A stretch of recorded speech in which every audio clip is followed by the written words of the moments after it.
की बात करते हैं तो एक जो बहुत कॉमन टर्म है जो इंडिया में तो बहुत ज़्यादा माना जाता है, उसको कहा जाता है मंगल दोष। जी रहेगा। तो पहली चीज़ तो हम ये स्पष्ट कर दें कि मंगल पूर्ण होता है। आंशिक मंगल जैसी कोई चीज़ नहीं होती, ये महज भ्रांति है। कि आजकल जो प्रेम विवाह हो रहे हैं उनमें तो कोई कुंडली नहीं देखी जा रही है। आपने किसी को पसंद किया, किसी ने आपको पसंद किया और विवाह का योग बन गया। तो ये विवाह कितने सफल है और कितने असफल है?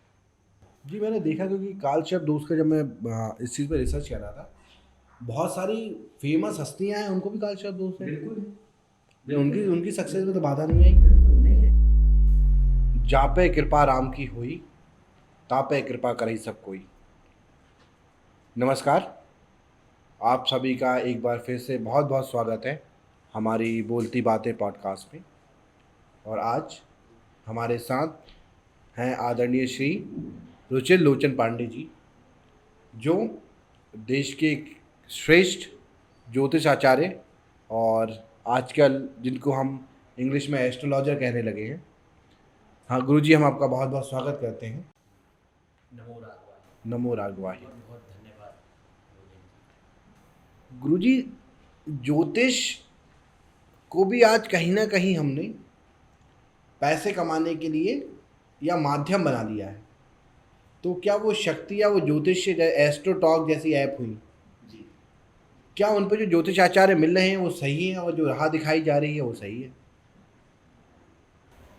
देखिए, इस बात का खंडन तो हम नहीं करेंगे कि इस जो ज्योतिषी उस पर बैठे हुए हैं वह सही हैं या गलत हैं। ये तो अपना अपना अनुभव के आधार पर जो व्यक्ति उनसे जुड़ पा रहा है सोशल मीडिया के माध्यम से, तो सामान्य रूप से अगर देखा जाए तो ज्योतिष एक जो विद्या है ये पढ़ के नहीं सीखी जा सकती है, और ना इसको कोई पढ़ करके सोशल मीडिया पे बैठ करके पूर्णतः बता सकता है। ये ईष्ट द्वारा रचित एक विद्या है और ये पूर्णतः कृपा का विषय है भगवान की। तो इसमें हम ये नहीं कह सकते हैं कि ज्योतिष जो विद्या है कोई सोशल मीडिया के माध्यम से बता रहा है या किसी ऐप के माध्यम से, जैसे आपने कहा कि ऐप के माध्यम से बताता है, तो वो 100% ही व्यक्ति का जीवन बता रहा है। अपने अपने एक्सपीरियंस की बात है कि तो उनने किस एस्ट्रोलॉजर को देखा, कोई व्यक्ति ऐसे एस्ट्रोलॉजर से जुड़ा या एस्ट्रोलॉजी के माध्यम से उसने चर्चा करी, किसी ऐप के माध्यम से एस्ट्रोलॉजर से जुड़ा।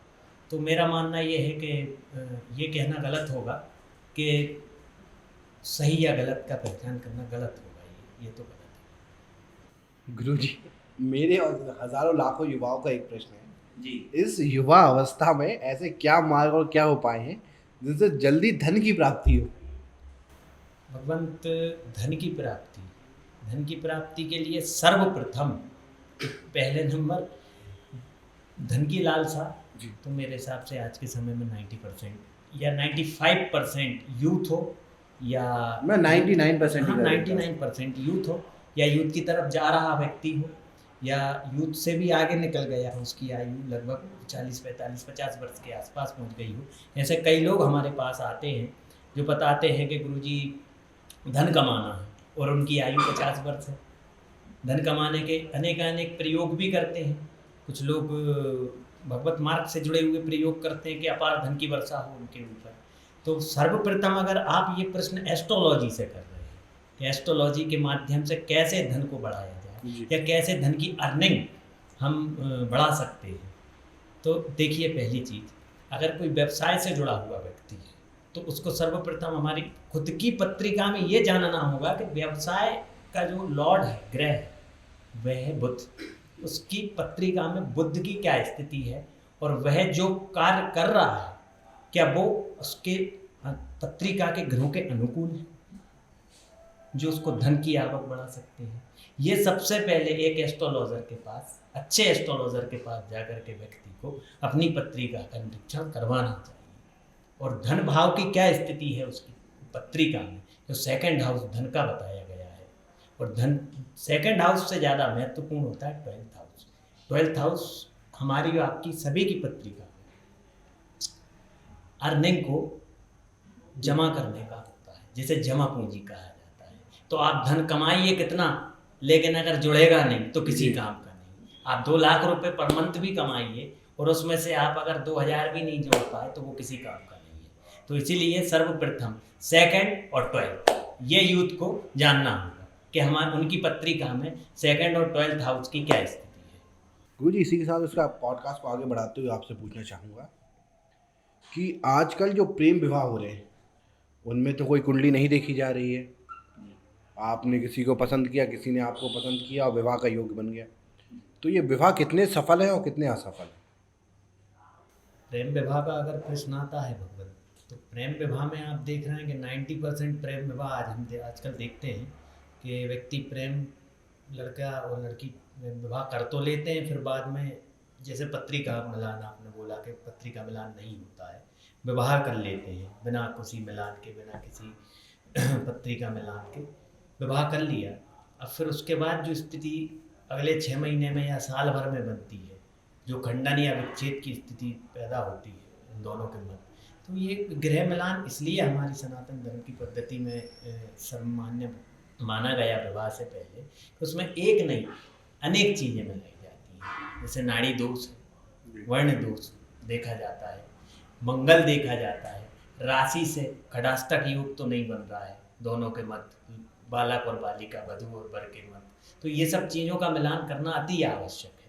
अगर मिलान करके ऐसे विवाह यूथ नहीं करेगा तो उसका परिणाम, शुभ परिणाम आगे चल करके नहीं प्राप्त होगा। आप देखिए ना, आज के समय में जितना भी लव मैरिज या इस प्रकार की घटनाएं घट रही हैं, बाद में भिन्न भिन्न प्रकार की स्थितियां बनती हैं। हम ज्योतिष के माध्यम से आज देख रहे हैं कि विवाह तो व्यक्ति कर लेता है, लेकिन फिर बाद में गर्भ कलेश, संतान में विलम्ब होना, पर्टिकुलर किसी एक पत्नी या पति का स्वास्थ्य में कमी आ जाना, ऐसे भिन्न भिन्न प्रकार की समस्याएं विवाह के पश्चात फिर देखने को प्राप्त। अगर हम विवाह की बात करते हैं तो एक जो बहुत कॉमन टर्म है, जो इंडिया में तो बहुत ज़्यादा माना जाता है, उसको कहा जाता है मंगल दोष जी। अब मंगल दोष भी मंगल दोष तब तक है, और इसमें भी क्या है, 2 वैरायटी हो गई, 2 प्रकार कह दीजिए, 2 टाइप कह दीजिए, 2 वैरायटी की कह दीजिए कि आंशिक मंगल और पूर्ण मंगल। ये दोनों डिफरेंट क्यों हैं? और फिर अगर कोई अलग चीज़ है, जैसे आंशिक मंगल है और पूर्ण मंगल है, ये दोनों अलग अलग कैसे हुए, और अलग है तो क्यों अलग है? देखिए योगेन जी, पहली चीज़ तो हमें ये समझना होगा, और इस आपके प्रोग्राम के माध्यम से जो श्रोता मुझे सुन पा रहे हैं उनको मेरा ये मैसेज है। हमसे सोशल मीडिया के माध्यम से पूछा भी जाता है, मैसेज के द्वारा या कॉल के द्वारा, भारतवर्ष में पूछा जाता है उन लोगों के द्वारा कि गुरुजी आंशिक मंगल है बालिका को और बालक को पूर्ण मंगल है, तो क्या विवाह करना उचित रहेगा? तो पहली चीज़ तो हम ये स्पष्ट कर दें कि मंगल पूर्ण होता है, आंशिक मंगल जैसी कोई चीज़ नहीं होती, ये महज भ्रांति है। मंगल पूर्ण होता है, मंगल को आप बीच में से काट करके 2 नहीं कर सकते, तो मंगल जहाँ बैठेगा वो पूर्ण रूप से ही बैठेगा। नहीं, कई लोगों का कहना ये है कि मंगल जो है वो पूर्ण रूप से बैठा हुआ है, और उसकी परछाई भी आपके ऊपर आ रही है तो आंशिक मंगल हो गया। ये भ्रांति है, भ्रांति है। देखिए ज्योतिष, एक ही ज्योतिष को सर्वमान्य माना गया है, वो है वैदिक ज्योतिष।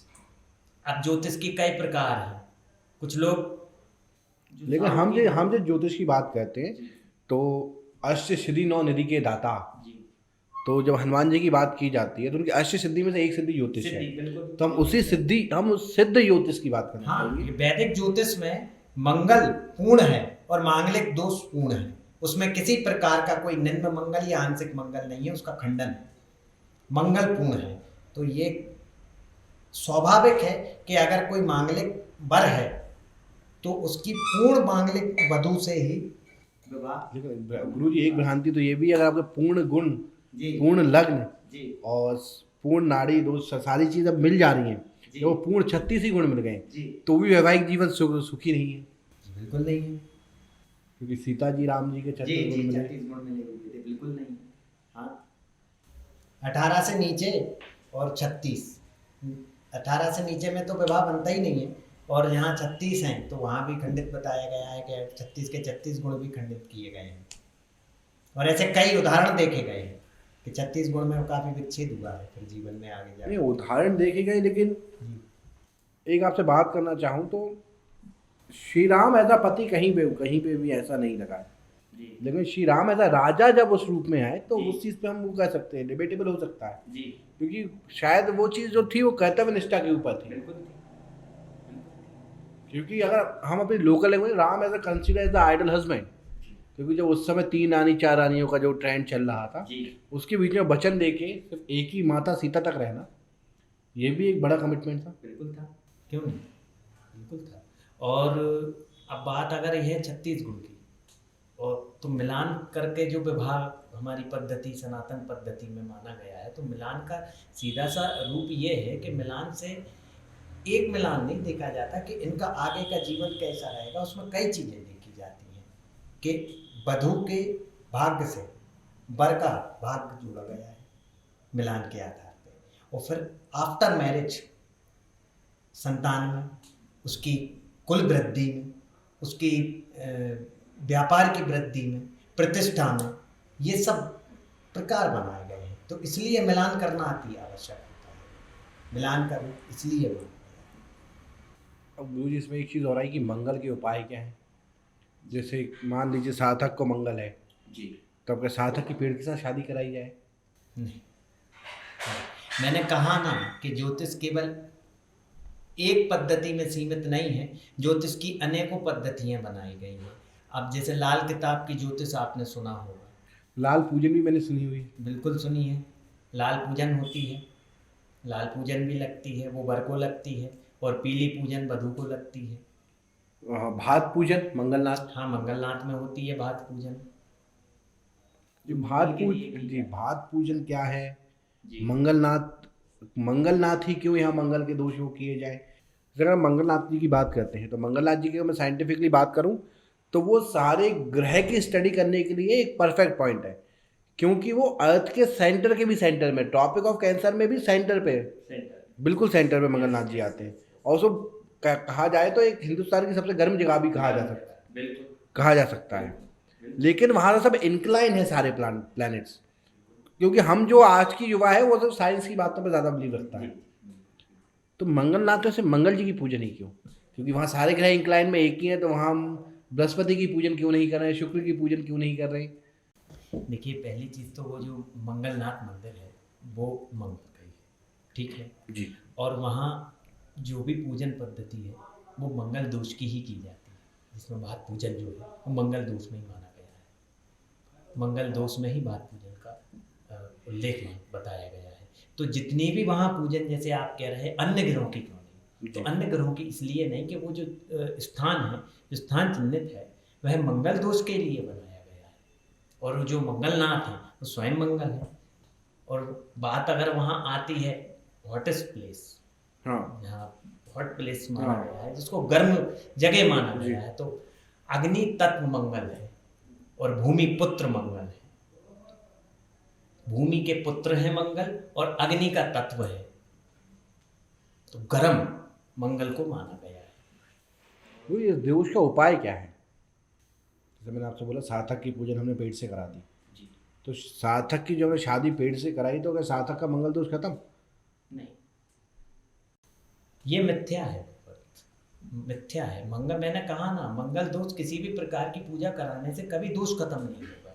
जो एक बार बैठा है तो वो कांस्टेंट है, स्थिर है। मंगल दोष, पहले तो ये समझ लें आप कि मंगल दोष है क्या। फिर भी छोटे उपाय तो देखिए, हम किसी चीज़ को खत्म नहीं कर सकते, लेकिन उसका उसका प्रभाव कम कर सकते हैं। नकारात्मक प्रभाव से बचा जा सकता है। जी। जिस व्यक्ति को शरीर में तपन का अनुभव होता है, क्रोध, चूंकि आप व्यक्ति कहेंगे कि यार क्रोध जैसी स्थिति तो आजकल बच्चे में भी है, लेकिन अधिक मात्रा में क्रोध, और श्रम करना, लेकिन इतना श्रम करना कि श्रम का परिणाम भले ही ना मिले लेकिन शरीर थक जाए अनायास, ये मंगल दोष का प्रबल देखा गया है कि मंगल दोष, ठीक है। मंगल दोष लग्न से पहले चौथे, सातवें, आठवें और 12वें भाव में अगर मंगल है तो पूर्ण रूप से मांगलिक दोष कोई उसे उपाय जानना चाहता हूँ उसको कम करने की। मंगल दोष को उपाय, देखिए, सर्वप्रथम मंगल का जो उपाय है वह है हनुमान जी की सेवा। जैसे मंगल भवन या मंगलहारी। हनुमान जी महाराज, शनि और मंगल। वैसे तो नवग्रह की शांति के लिए हनुमान जी का पूजन बताया गया है, लेकिन मंगल, शनि और मंगल की विशेष, अगर मंगलवार से मंगलवार 8 दिन कोई जातक रात्रि 9 से लेके 11 के बीच में, कैसा भी मंगल हो, परेशान कर रहा हो, रात्रि 9 से लेके 11 के बीच में उत्तर दिशा की पटे को रख करके उसके ऊपर सफ़ेद कपड़ा बिछा करके एक हनुमान जी महाराज जी का दीपक लगा करके 9 से 11 के बीच में सुंदरकांड का पाठ 8 दिन करता है लगातार, मंगल से मंगल। तो मंगल का जो दुष्प्रभाव है जीवन में प्राप्त हो रहा है, या विवाह के रूप में, व्यापार के रूप में, क्रोध के रूप में, शारीरिक संरचना के रूप में, समस्त रूपों में, जिस जिस पत्रिका के ऊपर डिपेंड करता है कि मंगल क्या दोष दे रहा है पत्रिका में।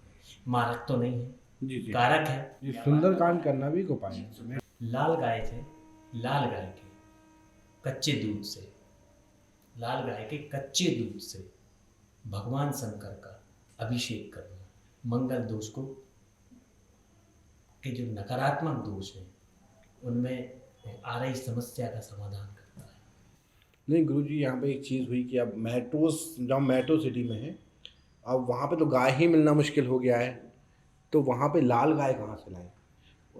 लाल गाय के अलावा क्या कोई और गाय भी हो सकती है इसका?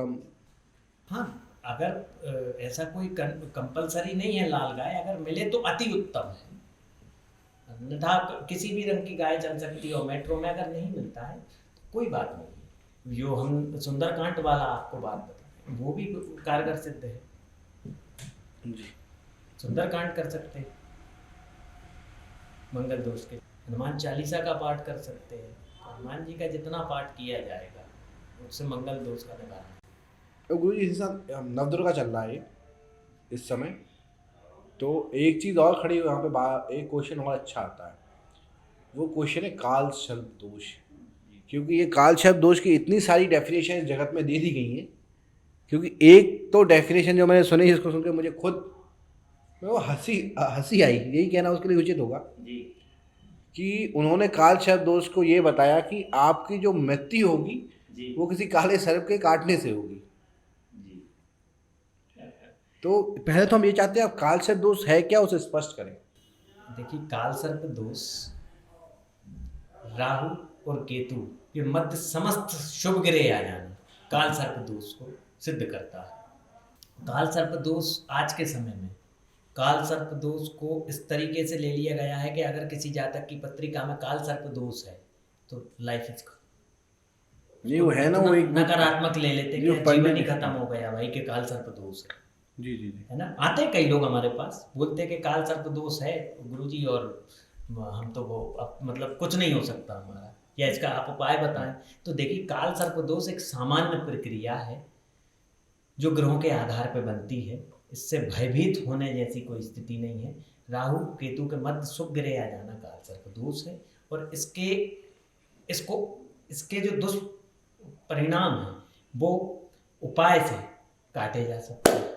तो उपाय बड़ा सरल उपाय है इनके, जैसे काली गाय का दूध अगर उपलब्ध हो सके तो काली गाय का कच्चा दूध स्टील के लोटे से उसमें काली तिल डाल करके और भांग जो होती है, भांग डाल करके कुछ चिन्हित मंत्र हैं, मंत्रों द्वारा अगर भगवान शंकर के शिवलिंग पे चढ़ाया जाए लगभग 45 दिन लगातार, तो काल सर्प दोष का दुष्परिणाम है, व्यक्ति को प्राप्त हो रहा है, रोजगार में बाधा बन रही है, शारीरिक रूप से बाधा बन रही है, या उसको ऐसा लगता है कि काल सर्प दोष है तो मुझे सर्प से काटने से मृत्यु होगी, सर्प से भय लगता है।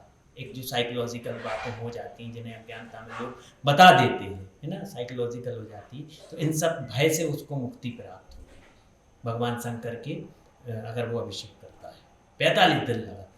और इसमें एक और बात है, अगर कैसा भी काल सर्प दोष व्यक्ति को और बाधक बन रहा हो। जी मैंने देखा, क्योंकि काल सर्प दोष का जब मैं इस चीज़ पर रिसर्च कर रहा था, बहुत सारी फेमस हस्तियां हैं उनको भी काल सर्प दोष है। बिल्कुल उनकी सक्सेस में तो बाधा नहीं आई। बिल्कुल नहीं है। देखिए काल सर्प दोष के जो उपाय हैं बड़ी सरल उपाय हैं। जैसे सरलता से अगर काली गाय उसका दूध मिलता है तो 45 दिन लगातार काल सर्प दोष से पीड़ित जातक भगवान शंकर के ऊपर काली गाय के दूध से स्टील के लोटे में काली तिल डाल करके कुछ चिन्हित मंत्र हैं, उसमें मंत्र का उल्लेख करा गया है, मंत्रों द्वारा अगर अभिषेक करता है तो काल सर्प दोष का जो दुष्परिणाम है उसमें कमी आती है। और दूसरा, नहीं आप चले नहीं चले, वो तो फ्रेम आपकी लगी है। और दूसरा पार्थिव शिवलिंग का निर्माण करा करके 5 बार, पार्थिव शिवलिंग का निर्माण करा करके 5 बार भांग से भगवान शंकर की जो पार्थिव शिवलिंग है रुद्री द्वारा अभिषेक कराया जाता है तो काल सर्प दोष का जो दुष्परिणाम है उससे पूर्णतः निवृत्ति मिलेगी। गुरुजी मैं आपसे ये भी जानना चाहूँगा, आजकल का युग है, जी हम उसे लोन कह लें चाहे हम उसे इन्वेस्टमेंट कह लें, कि कई लोग कुछ प्रॉपर्टी खरीद लेते हैं लेकिन वो लोन लेके खरीदते हैं, उसको वो इन्वेस्टमेंट का नाम देते हैं, और कई लोग वाकई ही ऋण से बहुत ज़्यादा परेशान हैं। तो इस समय ऋण से मुक्ति कैसे हो, लोन से मुक्त कैसे हो पाए? ऋण मुक्ति, ऋण मुक्ति देखिए पहले मैं जातकों को एक बात बताता हूँ, जो श्रोता हैं जातक हैं, ज्योतिष की पद्धति में हमारे यहाँ ऐसा माना गया है कि मंगलवार के दिन और बुधवार के दिन किया गया है व्यक्ति बढ़ता ही है, कभी चुकता नहीं है। मंगल और बुध ये 2 चीज, ठीक है। दान किया हुआ पैसा, आप किसी से कर्ज ले रहे हैं जी जी, तो मंगलवार के दिन ना लें। इवन लोन भी अगर ले रहे हैं तो मंगलवार के दिन ऋणी ना हो किसी के। अब मंगलवार के दिन अगर ऋणी होते हैं तो वह ऋण कभी आप बढ़ता ही जाएगा, ऋण में वृद्धि ही होती जाएगी, ऋण कभी वो पूर्ण नहीं होगा, आप उससे निवृत्त नहीं हो पाएंगे, उसको चुकाने के लिए कोई दूसरा ऋण आपको लेना पड़ेगा, ये स्थितियाँ ऋण में बनेंगी। अब अच्छा इसमें 2 चीज़ है, ऋण है, ऋण का एक बहुत अच्छा उपाय है, आपने सुना होगा ऋण मुक्तेश्वर भगवान शंकर है। हाँ ऋण मुक्तेश्वर, ऋण मुक्तेश्वर भगवान शंकर है। पार्थिव शिवलिंग का निर्माण करके कोई भी व्यक्ति कैसा भी ऋण में हो, नहीं चुका पा रहा हो या उसको व्यवस्था ना हो ऋण की, गले तक ऋण में आ गया हो, ऋण मुक्तेश्वर भगवान का अगर अभिषेक कराता है रुद्री से, ऋण मुक्तेश्वर भगवान का अभिषेक कराता है रुद्री से, तो संभव है कि उसके ऋण में कमी आएगी। दूसरा, ऋण दिया है, अब ये भी आजकल प्रश्न है कि ऋण दे तो दिए, वापस नहीं आ रहा है, वापस नहीं आ रहा है जी। तो अब वापस आने के लिए जो उपाय है, जो कारगर सिद्ध होगा उपाय, कि किसी को पैसा दिया है और वापस नहीं आ रहा। अब आज के समय में सबसे बड़ी बात तो यही है कि पैसा तो हम दे दें लेकिन वापस ना आए, ऋण दे दिया लेकिन वापस ना आए, तो इसका एक सटीक उपाय है कि 5 मंगलवार हनुमान जी को शुद्ध घी में, गुड़ में, आटे में जो गुड़ मिलाते हैं, जी। जिनका पुआ बनता है, जी। मीठा पुआ जिसे हम कहते हैं, शुद्ध घी में बनाते हैं, तो करीब 2 या 3 ऐसे बड़े पुए बनाए रोटी के साइज के, और उनको फोड़ करके 11 लड्डू मंगलवार के दिन फोड़ करके बना करके हनुमान जी महाराज को उनका भोग लगा करके जितने गरीब लोगों में बांटेंगे, जितने गरीब लोगों में ज़्यादा से ज़्यादा बांटा जाएगा, उनको संभव है कि आपका दिया हुआ धन जो लौट नहीं रहा है, वे 5 मंगलवार पूर्ण होते होते कहीं ना कहीं से व्यवस्था हनुमान जी महाराज उसकी करवा दें। अब गुरुजी एक आखिरी प्रश्न और इस पॉडकास्ट का अंत करते हैं। शनि की ढैया क्या है, शनि की 7.5 क्या है, नीच का शनि क्या है, और क्या अगर हम पर शनि की 7.5 चल रही है तो उनकी दृष्टि में आना, उनको जाकर तेल चढ़ाना, उनके मंदिर हर शनिवार जाना उचित है या नहीं?